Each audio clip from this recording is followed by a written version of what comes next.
ప్రేమతో నిలిచిన ప్రకారము మీరును నా ఆజ్ఞలు గైకొన వల్లని ఆయన ప్రేమతో మన చూడండి. తండ్రి ఆజ్ఞలు ఆయన ఆజ్ఞలు ఎన్ని అమ్మా? 10 చెప్పండి. 10 ఆజ్ఞలు ఉండింది.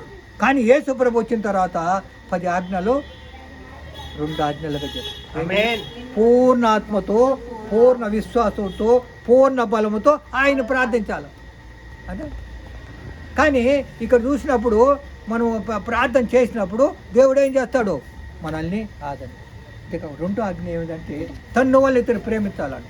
మనము ఇతరుల్ని ప్రేమించాలంటే కష్టంలో, నష్టం, బాధలో మనం ఇప్పుడు మనం పోతూ ఉంటాము, ఎక్కడైనా గుడ్డోళ్ళు ఉంటారు, మనము వాళ్ళపైన ప్రేమ కలిగి నువ్వు కానుక వేస్తావో లేదు అది కాదు ఎక్కడ ఉండేది. వారిని ప్రేమించాలంటే వారికి ఏదో సహాయం చేయాలి. అర్థమైందా? ఈ యొక్క మాట మనం అర్థం చేసుకోవాలా. మన హృదయంలో తను వాళ్ళు ఇతను ప్రేమించాలా. మనము ఏం చేయాలా? మన ఇంట్లో కూడా ఏం చేయాలా? తల్లిదండ్రులను, అన్నదమ్ములు అందరూ కూడా ప్రేమించాలా. ప్రేమ అంటే ఏంది? ఒక తమ్ముడు ఏం చేస్తాడు? మనల్ని తిడతాడు అనుకో, తిట్టినప్పుడు నువ్వేం చేయాలా? నాయన అటు తిట్టబాక అని ఓర్పుతో సమాధానం పడుకోవాలి. అమ్మ ఏం చేస్తుంది? అమ్మ పిలిచి నీకేం తిట్టు చేస్తా ఉండవు అని ఏదైనా మనల్ని అన్నప్పుడు మనం ఏం చేస్తాము? అమ్మను కొట్టను పోతాం. అర్థమైందా? అట్లా. కానీ మీరెట్నో కానీ మేము మా ఇంట్లో చిన్నప్పుడు మా అమ్మ అంటే చాలా భయము. కానీ మేము ఏం చేస్తామంటే మా అమ్మతో వణికిపోతూ ఉంటాం. కానీ మనం చేసే తప్పులు చేస్తూనే ఉంటాం. అమ్మగారు ఏం చేస్తారు? అన్నీ అనేక తినుబండారాలు చేసి పెడతారు. స్వీట్స్ అంతా చేసి డబ్బాలు పెడతారు. డబ్బాలు పెట్టిన తర్వాత అమ్మ మనకే చేస్తారు. కానీ మనమేం చేస్తాము? అన్నీ తింటూ ఉంటాము. కానీ దొంగతనంగా కొంచెం అక్కడ దొంగతనం అనేది మనకు వస్తుంది. ఎందుకు వస్తుంది? అల్పాశ హృదయంలో దొంగతనం చేయాలి. అటు దొంగతనం అనేది మనకు దేవునికి విరోధమనే కాదు. దొంగతనం, అబద్ధం ఆడతాం. అరే ఇక్కడ పెట్టాను కదా, ఇక్కడ 10 రూపాయలు ఎట్టుపోయింది అంటారు. నేను తీయలేదు, నాకు తెలియదు అని అంటారు. అనేది మీ ఇంట్లోనే, మా ఇంట్లో, అందరింట్లో ఉంటుంది. కానీ ఆ 10 రూపాయలు ఎవరు ఎత్తింది కనిపెట్టేంత వరకు కొంచెం కష్టం. కనిపెట్టిన తర్వాత ఒకవేళ దొరికింది అనుకో, పలానోళ్ళు ఎత్తిన అనుకో, అప్పుడు నేను ఎత్తలేదమ్మా, అప్పుడు నాకేం తెలుసు. అబద్ధం. ఇట్లా అబద్ధము మోసం మన అలవాట్లు వచ్చేస్తుంది. కానీ దేవుని ఆజ్ఞ ఏమై ఉంటుంది? మనము అబద్ధం ఆడకూడదు, దొంగతనం చేయకూడదు, మోసం చేయకూడదు. అర్థమైందా? కాబట్టి ఈ విధమైన వాంఛ మన హృదయంలో మన దేవుడు ఏం చేస్తాడో మనల్ని ఎట్టి పరిస్థితుల్లో ఆయన మనకు తోడుగా ఉండడు, నేడుగా ఉండడు, సహాయం దయచేది. కాబట్టి 91 కీర్తనలు ఏం చెప్తాడంటే మనం దేవుని ప్రేమించాలంటే తను వల్ల తను మనం ప్రేమిస్తూ దేవుణ్ణి ప్రేమించాలంటే ఆరాధించాల మహిమకరం. కానీ నువ్వు దేవుని ప్రేమిస్తే దేవుడు నీకేం చేస్తాడు? 91 కీర్తనలు చాలా చక్కగా చెప్తాడు. చూడండి, 91 కీర్తన ఏమంటాడంటే, అతడు నన్ను ప్రేమించుతున్నాడు కనుక నేను అతన్ని తప్పించేదను. తప్పిస్తాడంట. ఎందుకు? ఆపద నష్టంలో తప్పిస్తాడు. ఎప్పుడు నువ్వు దేవుని ప్రేమిస్తే ఆయన నేను తప్పిస్తాడు. కాబట్టి మనము ఆ విధమైనటువంటి తప్పులు ఏదైనా ఉన్నా కూడా మనం ఏం చేస్తాం? దేవుడు మనల్ని తప్పిస్తాడు. కాబట్టి మనం ఏం చేయాలా? దేవుని సన్నిధిలో మనం మూరపెట్టి ఆయన్ని సన్నిధిలో ఉన్నప్పుడు ఆయన మనకు అన్ని విధాల తోడుగా నేడుగా నడిపిస్తాడు. కాబట్టి ఈరోజు మనకు ఇవ్వబడిన మాటల్లో మనం దేవుని యొక్క సన్నిధిలో ఇప్పుడు ఏలియా ఉన్నాడు. ఏలియా ఏం చేసినాడు? ఏలియా ప్రవక్త. కానీ ఆయన ఏం చేసినాడంటే రాజు దగ్గర పోయి దేవుని అయ్యా ఈ సంవత్సరము దేవుని నామపేట చెప్తుండా, నేను చెప్తుండా, దేవుని నామపేట దేవుడు చెప్పిన మాట నేను చెప్తుండా, ఈ సంవత్సరము వర్షం కురవదు, వర్షం కురవదు, అంతేకాకుండా చెమ్మ కూడా, మంచు కూడా పడదు అన్నాడు. రాజు గమ్మునుంటాడా? చంపేదానికి చూస్తాడు. అప్పుడు ఏం చేస్తాడు? దేవుడు ఆయన విని ఆయనకి తోడుగా ఉంటాడు, సహాయం ఏం చేస్తాడు? సహాయం చేస్తాడు. బాగా అర్థం చేసుకోండి. ఏలేక ఏం చేసినాడు? ఏం చేసినాడు? ఆమెని యోర్దాను నదిలో పోయి దాగు ఉండమని ఎవరు కనబడకుండా అటు పెట్టేసినాడు. పెడితే అన్నం ఎట్ట కావాలా? ఎవరు ఇచ్చినారు? ఏలేక ఎవరు తెచ్చినారు? కాకులు తెచ్చినాయి. దేవుడు ఆజ్ఞ ఇచ్చినాడంట. ఆజ్ఞ పెట్టి కాకులారా మీరంతా పోయి ఉదయము మాంసము రొట్టి అండి, సాయంత్రము మాంసం రొట్టి అండి.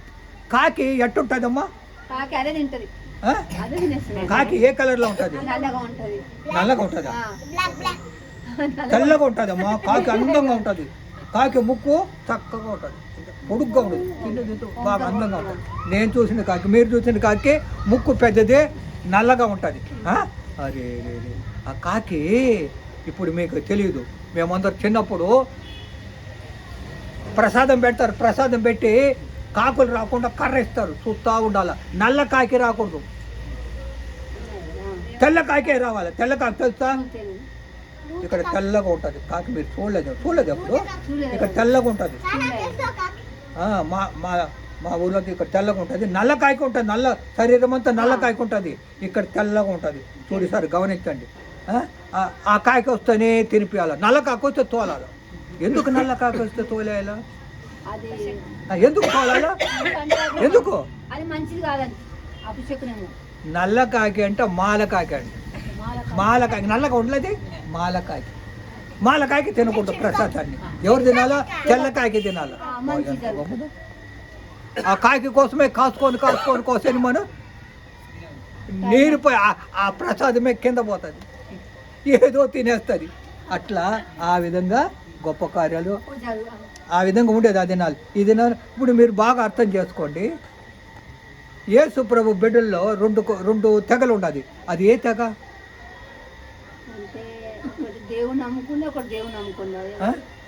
ఒకటి దేవుని నమ్ముకునే వాళ్ళు, కొంతమంది దేవుని నమ్ముకునే వాళ్ళ. మనుషులు జాతుల్లో రెండు జాతులు ఉండాలి. మాలా మాదిగా ఏమన్నావు? గట్టిగా చెప్పాలా? మాలా మాదిగా కదా? సదా, వెరీ గుడ్. మాలా మాదిగా. ఎందుకు మాలా మాదిగా అంటావు? అంటే అంటే చెప్పేది నీకు ఆ యొక్క సబ్జెక్ట్ ఏమిటంటే, ఈ లోకంలో ఆ విధంగా పిలుస్తూ వచ్చినారు. కానీ మనము మన దేవుని బిడ్డలు అయిపోయిన తర్వాత మనం ఏం చెప్పాలా? పాలు పెరుగు అనాలి. మేము పాలు వాళ్ళమండి, లేకపోతే లుథరన్ వాళ్ళు, లేకపోతే బ్యాప్టిస్ట్ వాళ్ళు. ఆ మాట చెప్పకూడదు. ఆ మాట చెప్పకుండా మనం ఏం చేయాలా? మనము మనం ఇప్పుడు డెవలప్ అయిపోయింది. దేవుడు నమ్ముకున్నప్పుడు మనం ఆ మాట చెప్పకూడదు. కాబట్టి పాలు పెరుగు. పాలు అంటే 2 అక్షరాలు, పెరుగు అంటే 3 అక్షరాలు. అర్థమైందా? పాలు వాళ్ళు లూథరన్ చర్చ్ వాళ్ళు, పెరుగు బాప్టిస్ట్ చర్చ్ వాళ్ళు. కాబట్టి పాలు పెరుగు అని. లేకపోతే మేము లూథరన్ అండి, మేము బాప్టిస్ట్ అండి. ఎందుకు చెప్తారంటే మనము మన యొక్క రిలీజన్ తగ్గించుకో. అది అప్పుడే ఉండింది. పనికిరాని వాళ్ళు చెప్పిన మాటలదంతా మాలోవాడు అని మాలోడు అన్నారు అంతే. కాబట్టి అంటే ఇది చెప్తే ఎందుకంటే ఆ కాకి నల్లగా ఉంటుంది కాబట్టి ఇది తినకూడదు. కాబట్టి ఆ విధంగా ఉండేది ఆ దినాల్లో. కాబట్టి ఇక్కడ ఏమిటంటే ఈ కాకి వచ్చి ఏం చేసింది? ఏలాకు ఉదయము రొట్టె మాంసం తెచ్చిచ్చింది, సాయంత్రము తిరిగి రొట్టె మాంసం. ఎన్ని కాకులు వచ్చిందో ఆయన కడుపు నింపదు. ఎన్ని వేల కాకులు వచ్చి ఉండాలి? అది నోట్లు ఎంత పట్టుకుంటుంది, రొట్టె అంతే పట్టుకుంటుంది, ముక్క అంటే అంతే ఉంటుంది. ఆయన ఎంత తినాలి? కాబట్టి ఆ విధంగా దేవుడు కాపాడాడు. కాబట్టి ఇక్కడ ఏం చెప్తాడు? మొట్టమొదటి మాట తప్పిస్తాడంట, శ్రమలో తప్పిస్తాడు. ఏలియాని తప్పిస్తాడు, నిన్ను నన్ను కూడా ఎప్పుడు నువ్వు దేవుని ప్రేమి తవతల గణపరుస్తాడంట.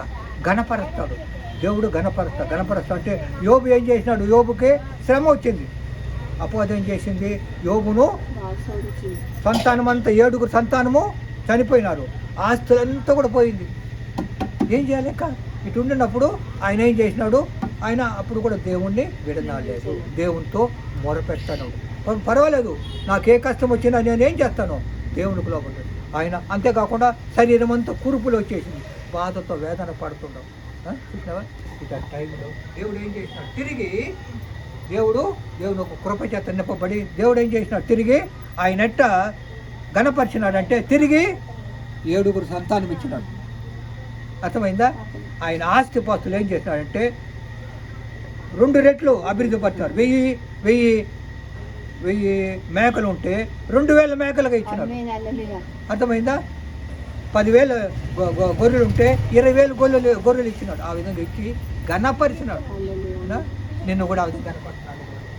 ఎప్పుడు అయితే నువ్వు దేవుని సన్నిధిలో ఆయన ప్రేమిస్తావో ఆయన నీకు గణపరుస్తాడు. అంతేకాకుండా మనకు ఏం చేస్తాడు?